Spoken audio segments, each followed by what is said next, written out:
प्रणाम आप सभी को। यहाँ पर एक छोटा प्रश्न पूछा है कि गुरुदेव, मेरे दो बच्चे हैं, एक 10 साल का है, एक 12 साल का है। क्या हम अपने बच्चों को साधना करवा सकते हैं? क्या हम उन्हें संन्यास दीक्षा दे सकते हैं? और यदि तुम अगर 200-300 साल पीछे जाकर पूछो तो गुरु मना कर देंगे कि नहीं दे सकते। बच्चों को इस लायक होना चाहिए ताकि वो समझ पाए संन्यास क्या है। मगर मुझसे तुम पूछ रहे हो तो मैं तुम्हें सीधा सीधा कहूं कि बच्चे 10 और 12 साल तक पहुंचे, उससे पहले बच्चों को मोक्ष उपलब्ध हो जाना चाहिए। मगर ये बात हमको समझ नहीं आई, क्योंकि माँ बाप बच्चों को जो है वो देना चाहते हैं जो उनको खुद ही नहीं मिला। खुद क्या नहीं मिला उनको पैसा नहीं मिला, उनको ऐशो आराम नहीं मिला। ये नहीं सोचना कि मैं किसी गरीब आदमी की बात कर रहा हूं। जो करोड़पति है उसे भी नहीं मिला, वो भी और ये और करते करते उनका जीवन कहां पहुंच जाता है। माँ बाप का जीवन कहां पहुंच जाता है। आराम से सो नहीं सकते, शराब का सहारा चाहिए, नींद की गोलियां चाहिए, डिप्रेशन हो गया है, डिप्रेशन की टैबलेट चाहिए। जो हम जी नहीं पा रहे हैं और हमें समझ ही नहीं आ रही कि हम जो बच्चे को देंगे वो भी नहीं कर पाएगा। क्या करेगा आपका बच्चा? आप एक बार कल्पना करके देखें, आपका बच्चा क्या करेगा? क्या वो शराब नहीं पिएगा?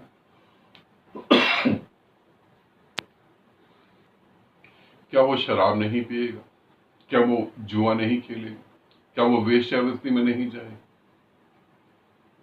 ऐसा कौन सा काम है जो वो नहीं करेगा? क्या वो मोक्ष के लिए तड़फेगा नहीं जैसे आप तड़फ रहे हैं? क्या वो गुरुओं का आगे पांव छुएगा, रिक्वेस्ट करेगा कि मुझे मुक्त होना है? ऐसा वो नहीं करेगा। आप सोचें कि आपका बच्चा क्या करेगा, आप क्या कर रहे हैं।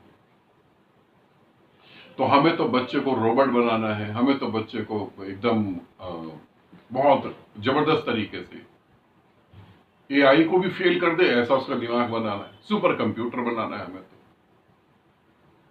मगर वो सब सुपर कंप्यूटर बन के करेगा क्या? चांद पे भी चले जाओगे तो चांद पे करोगे क्या? मंगल पे चले जाओगे तो मंगल पे करोगे क्या? तुम बीमारियां साथ लेके जाओगे ना। तो मेरे हिसाब से तो बच्चों को संन्यास देना चाहिए और बच्चों को प्रॉपर समझाना चाहिए, और 10 से 12 साल के बच्चे हो जाए उससे पहले उनको मोक्ष उपलब्ध हो जाना चाहिए। इस पूरी पृथ्वी पर जितने भी बदलाव हुए हैं वो उन्हीं लोगों के हुए हैं जो बुद्धि से एक स्तर पर ऊपर उठ गए। मैं ये नहीं कह रहा कि विज्ञान बेकार है, कि अध्यात्म ही जरूर। अध्यात्म और विज्ञान दोनों का साथ जरूरी है। कहानी सुनी थी ना, एक अंधा और एक लंगड़ा। अब दोनों को आम खाना था। अंधा देख नहीं सकता था, लंगड़ा खड़ा होकर तोड़ नहीं सकता।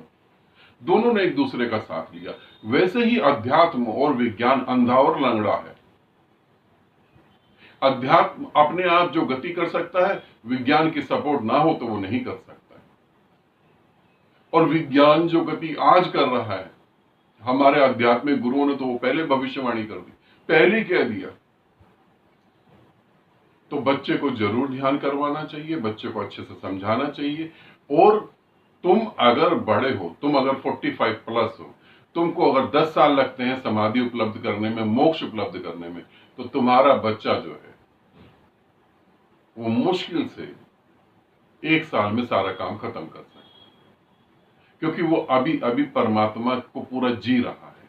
छल कपट नहीं है, झूठ बोलने की आदत नहीं। तुम तो इतना झूठ बोलते हो, अपने से झूठ बोल देते हो। वो अभी आदतें नहीं। मेरे हिसाब से बिल्कुल बच्चों को मेडिटेशन करवाना चाहिए, उनको करना चाहिए, और उनको जल्दी से जल्दी मोक्ष उपलब्ध हो जाए, उनकी दृष्टि खुलनी चाहिए। मोक्ष का मतलब वैराग्य नहीं है। वैराग्य का मतलब क्या होता है? संसार को छोड़ के भाग जाना। जो लोग सोचते हैं वैराग्य का मतलब है संसार को छोड़ के भाग जाना, वो अव्वल दर्जे के मूर्ख इंसान है। और जो ऐसा करते हैं वो तो उनके चाचा ताऊ होंगे, मूर्ख इंसान होंगे। वैराग्य का मतलब है जो व्यर्थ है वो छूट जाए, बस।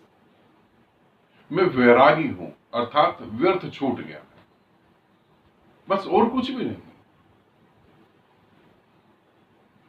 इतना ही है।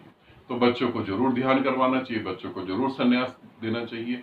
और मैं आने वाले समय में कुछ ही दिन के अंदर ऐसा भी शिविर करूंगा, जो बच्चे मेरे से जुड़ना चाहते हैं, जो बच्चे मेरे साथ आना चाहते हैं, साधना करना चाहते हैं और संन्यास लेना चाहते हैं, मैं बिल्कुल उन सभी बच्चों को संन्यास दूंगा। जल्दी ही 2-3 महीने के अंदर ऐसा ग्रुप हम शिविर हम करेंगे, दिल्ली में या दिल्ली से बाहर भी। ठीक है, आनंदित रहें, सदा खुश रहें। बहुत बहुत प्रेम आप सभी।